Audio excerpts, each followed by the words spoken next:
சூழல் இல்லை, அலையே வீசுகிறது. திமுக தலைமையிலான மதசார்பற்ற முற்போக்கு கூட்டணி வரலாறு காணாத வெற்றியை பெறும். முதல்வர் முன்மொழிந்திருக்கிற பல்வேறு நலத்திட்டங்கள் மக்களை சென்றடைந்திருக்கிறது. மக்கள் அதை வரவேற்கிறார்கள்.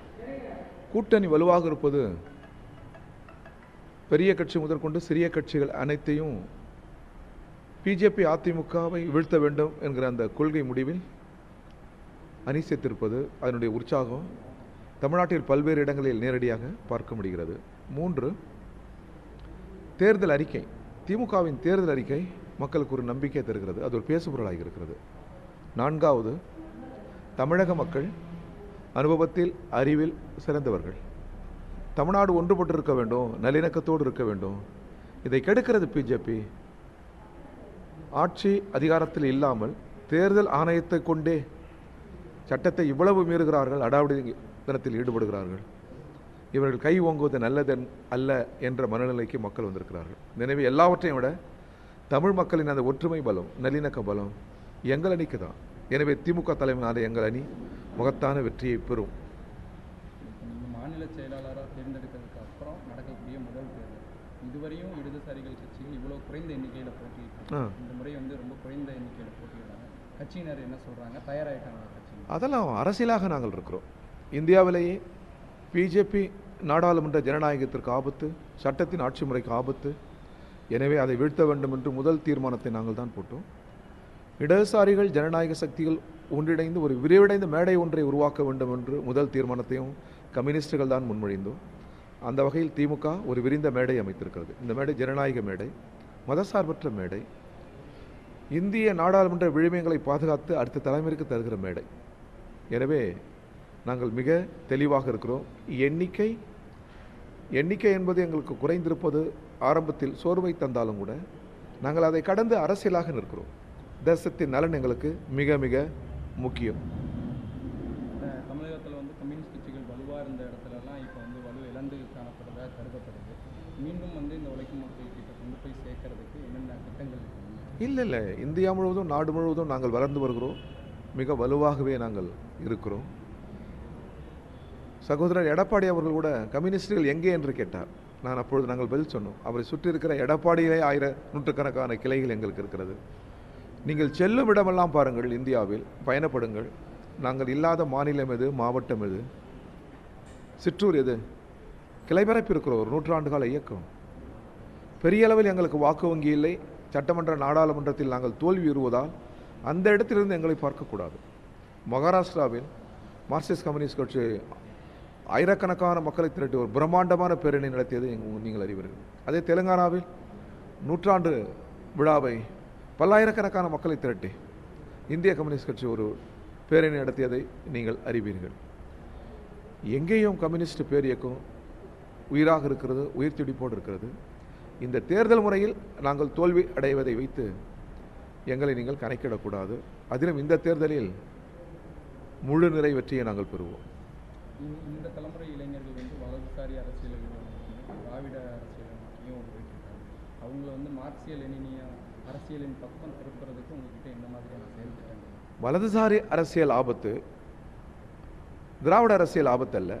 திராவிட அரசியலுக்குள் பொதுவுடைமை கருத்துக்களே நிரம்பியிருக்கிறது. பொதுவுடைமை தான் நிறைவில் வெல்லும் என்பது பெரியாரின் கருத்து, அண்ணாவின் கருத்து, கலைஞரின் கருத்து. எனவே இது உலகளாவிய கருத்தியல், இதான் உலகை வெல்லும். எனவே அந்த வகையில் கம்யூனிஸ்ட் இயக்கத்துக்கும் கட்சிக்கும் திராவிட இயக்கம் மிக மிக அவசியம். அதை நாங்கள் நிரப்பிக்கொள்கிறோம். ஆனால் வலதுசாரி திருப்பு முறை என்பது ஏகாதிபத்தியத்தை ஆதரிப்பது, அமெரிக்காவை ஆதரிப்பது, போரை ஆதரிப்பது, மத வெறியை ஆதரிப்பது, ஜாதி வெறியை ஆதரிப்பது, பெண்ணை அடிமைப்படுத்துவதை ஆதரிப்பது தான் வலது சிந்தனை. இந்த சிந்தனை நீண்ட காலம் வெற்றி பெற முடியாது. அறிவில் சிறந்த மாணவர் இளைஞர், நுட்பங்களில் வளர்ந்து வருகிற மாணவர் இளைஞர் மேலோங்க இடது கொள்கை தான் உலகை வெல்லும். அதான் தீர்வு.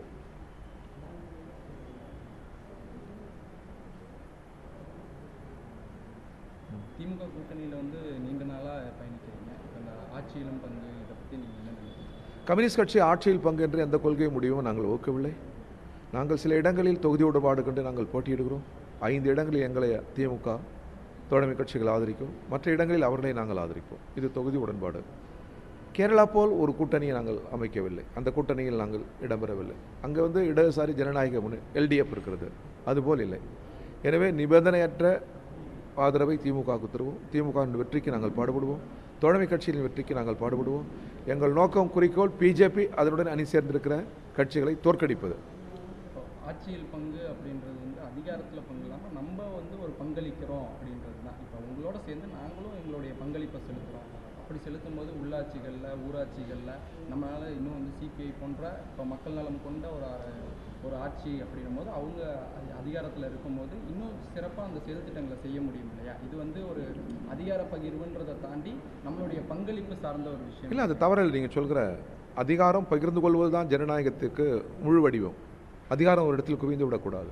முதலில் ஒன்றிய அரசிடம் அதிகாரம் குவிந்திருக்கிறது, அது மாநிலங்களுக்கு வர வேண்டும். இது மிக முக்கிய அரசியல். மாநிலங்களில் அரசியல் கட்சிகள் கூடி அதிகாரத்தை பகிர்ந்து கொள்வதற்கு ஒரு குறைந்தபட்ச கொள்கை வேண்டும், திட்டம் வேண்டும். அந்த சூழல் வருகிற போது கம்யூனிஸ்ட் கட்சி அதை கடந்து செல்லாது. ஆனால் இப்பொழுது திமுக பெரும்பான்மை பலத்துடன் ஆட்சி அமைக்கும், அதற்கு நாங்கள் ஒத்துழைப்போம்.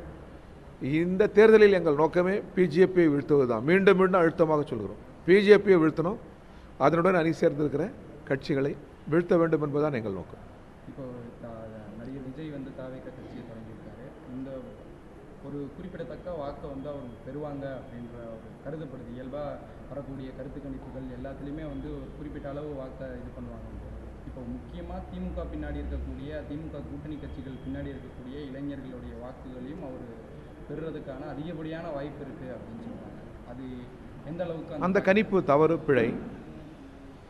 திமுகவினுடைய வாக்குகளை எம்ஜிஆராலேயே எடுக்க முடியல கட்சி பிரிந்த பிறகு. அவர் எவ்வளோ பெரிய ஃபெமிலியர், எவ்வளோ பெரிய பாப்புலரிஸ்ட், அவராலேயே எடுக்க முடியல. கம்யூனிஸ்டுகள் வாக்கு அவ்வாறு செல்லாது. எங்களுக்கும் தளங்கள் இருக்கிறது, அங்கங்கே வாக்களிக்கிற மக்கள் இருக்கிறாங்க. அதேபோல் காங்கிரஸ், விடுதலை சிறுத்தைகள், மதிமுக, சிறுபான்மை பிரிவினுடைய பல்வேறு இயக்கங்கள். இந்த தேர்தலில் எல்லோரும் தெளிவாக இருக்கிறோம். பிஜேபி ஒரு பேர் ஆபத்து. எனவே இந்த பேராபத்தை தடுத்து நிறுத்தணும். அரசியல் கட்சிகள் தோற்கலாம், வெற்றி பெறலாம், ஜனநாயகம் தோற்கக்கூடாது. ஜனநாயகம் தோற்கக்கூடாது என்பதற்காக தான் முதல்வர் தமிழகம் வெல்லும் என்கிறார். தமிழகம் வெல்லும் என்கிற அந்த ஒரு சொல்லில் ஜனநாயகம் வெல்ல வேண்டும் என்கிற பொருள்படுகிறது. விஜய் அவருடைய அரசியல் கொள்கைகள் சில கொள்கைகள் சொல்கிறாங்க. இப்போ அதில் இருக்கக்கூடிய இடதுசாரிகள் ஒரு டயலெக்டிக்கல் மெட்டீரியலிசம் அப்படின்ற ஒரு படி இப்போ அந்த விஜயோடைய கொள்கைகளுக்குள்ளே உங்களுக்குள்ளே இருக்கக்கூடிய உடன்பாடுகளும் முரண்பாடுகளும் என்னென்ன? அதெல்லாம் பிறகு ஆய்வு பண்ணலாம். இப்போ நம் முன்னால் தெரிவது பிஜேபி தான். பிஜேபியை வீழ்த்தணும். ஒருபோதும் எங்கள் வாக்கை அவர் பிரிக்க முடியாது, பிறர் வாக்கை அவர் பிரிக்கலாம். அவர் எவ்வளோ வாக்கு வாங்குவார் என்கிற கணிப்பெல்லாம் எண்ணப்படுகிற போது தான் தெரியும். எங்களை பொறுத்தவரை தமிழ்நாடு முழுவதும் சுற்றி கிராம மட்டங்களில் எளிய மக்களெல்லாம் சந்தித்த பின் நான் சொல்கிறேன், திமுக கூட்டணி சிறந்த வெற்றியை பெறும். இங்கிருந்து ஒரு நல்ல திசை இந்தியாவிற்கு செல்லும். இப்போ தற்போதைக்கு தமிழ்நாட்டில் நிலவக்கூடிய வேலையின்மை மற்றும் இந்த போதை கலாச்சாரம், இதுக்கெல்லாம் சிபிஐ என்ன மாதிரியான தீர்வுகளை முன்வைக்கிறாங்க? இல்லை, நாங்கள் ஒருபோதும் இந்த போதை பழக்கங்களிலிருந்து அடுத்த தலைமுறை விடுபட வேண்டும். அதற்கு கல்வி விழிப்புணர்வை உருவாக்க வேண்டும். அரசியல் இயக்கங்கள் ஒரு பிரச்சாரத்தை மேற்கொள்ள வேண்டும். இதில் எங்களுக்கு உடன்பாடு உண்டு. இந்த மாதிரி போதை பழக்கம் இல்லாத ஒரு கலாச்சார பூமியாக தமிழ் பூமியை ஆக்க வேண்டும் என்பது எங்கள் நோக்கம், எங்கள் திட்டம். அது நீண்டகால பணி என்றாலும் அதில் அரசுக்கு பெரும் பங்கு உண்டு, அரசியல் கட்சிகளுக்கு பெரும் பங்கு உண்டு என்று நாங்கள் கருதுகிறோம். அதே போன்று இந்தியாவிலும் போதை பழக்கங்கள் இல்லாத ஒரு இந்தியா ஒன்று உருவாக வேண்டும். இது அறிவியல் சம்பந்தப்பட்டது, மனித மனங்களின் கலாச்சாரம் சம்பந்தப்பட்டது, நீண்ட நெடுங்கால் போராட்டம் இது. இதை தொடர வேண்டும் என்றே நாங்கள் விரும்புகிறோம். வேலையில்லா திண்டாட்டம் என்பது முதலாளித்துவத்தினுடைய விதி. இந்த சமூக அமைப்பு மாற வேண்டும். முதலாளித்துவ சமூக அமைப்பு மாறி தேசத்தின் செல்வ வளங்கள் எல்லாம் தேசத்திற்கு சொந்தம் என்கிற, தேச மக்களுக்கு சொந்தம் என்கிற நிலை உருவாகிற போது தான் வேலையில்லா திண்டாட்டத்திற்கு முடிவு கட்டப்படும். விவசாயம் தற்சார்பில், காடு, மலை, கடல் இவையாவும் தற்சார்பில் தன் கதிப்போக்கை தானே தீர்மானித்துக் கொள்கிற ஒரு தற்சார்பு தொழில்களை முன்னெடுக்கிற பொழுது வேலையில்லா திண்டாட்டத்திற்கு முடிவு கட்டப்படும். ஆனால் இன்றைக்கு நாடு கடந்த நிறுவனங்கள் சூறையாடுகிறது. அதற்கு கொள்கை வகுக்கிறது பிஜேபி, துணை போகிறது அதிமுக. எனவே தான் தோற்கடிக்க வேண்டும் என்று நாங்கள் துடிக்கிறோம். அதிமுக திரும்பி பாஜக கூட கூட்டணி வச்சிருக்காங்க. இப்போ இந்த தமிழகத்தில் வந்து பாஜக கால் ஊன்றதை தடுக்கிறதுக்கு இடதுசாரிகள் ஒரு முக்கிய பங்கு வகிக்கும். என்ன மாதிரியான செயல் திட்டம் இல்லை, மக்களை சந்தித்து இந்த தேர்தலில் முதல்ல தோற்கடிக்கணும், தேர்தலில் படுதோல்வி அடைய அவர்களை செய்யணும்.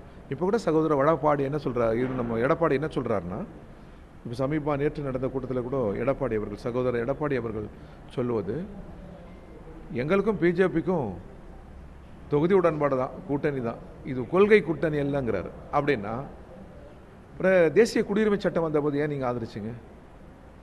நாட்டை பாதிக்கிற ஒவ்வொரு சட்டங்களையும் நீங்களே ஆதரிக்கிறீங்க. நீட் உங்கள் கொள்கை என்ன? இந்த வேளாண் சம்பந்தமாக இடுபொருள் இருக்கு இல்லையா, விவசாயிகளுக்கு நெல்லுக்கு ஒரு ஊக்கத்தொகை, இது சம்பந்தமான உங்கள் நிலை என்ன?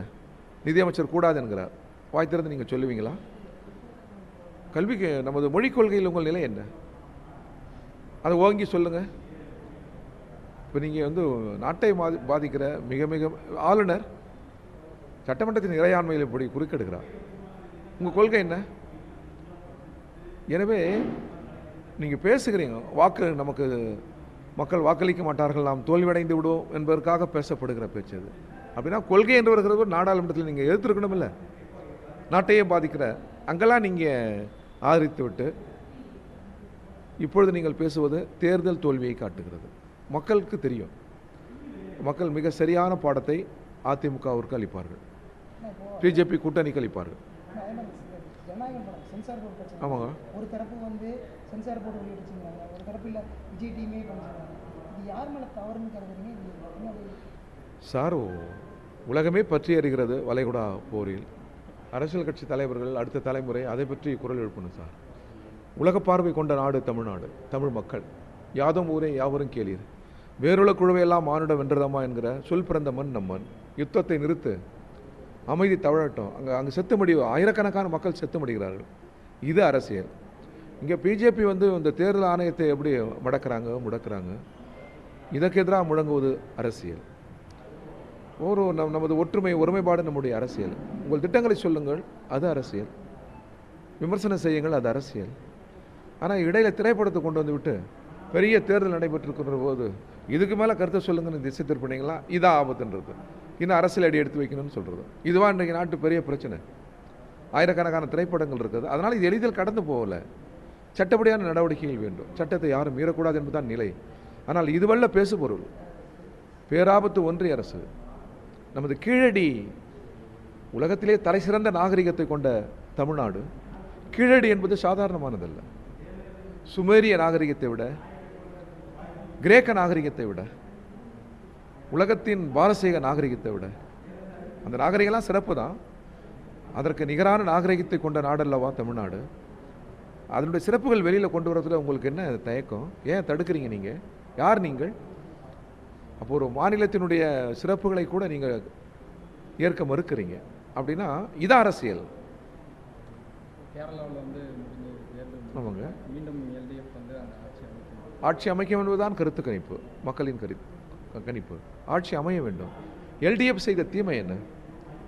கேரள மக்களுக்கு எந்த தீமையும் இல்லை. நல்ல திட்டங்கள், எக்கலாஜிக்கல் கிரைசிஸ் இல்லாத இந்தியாவில் சிறந்த மாநிலம். காற்று, நீர், நிலம் மாசுபடாத முதல் மாநிலம்.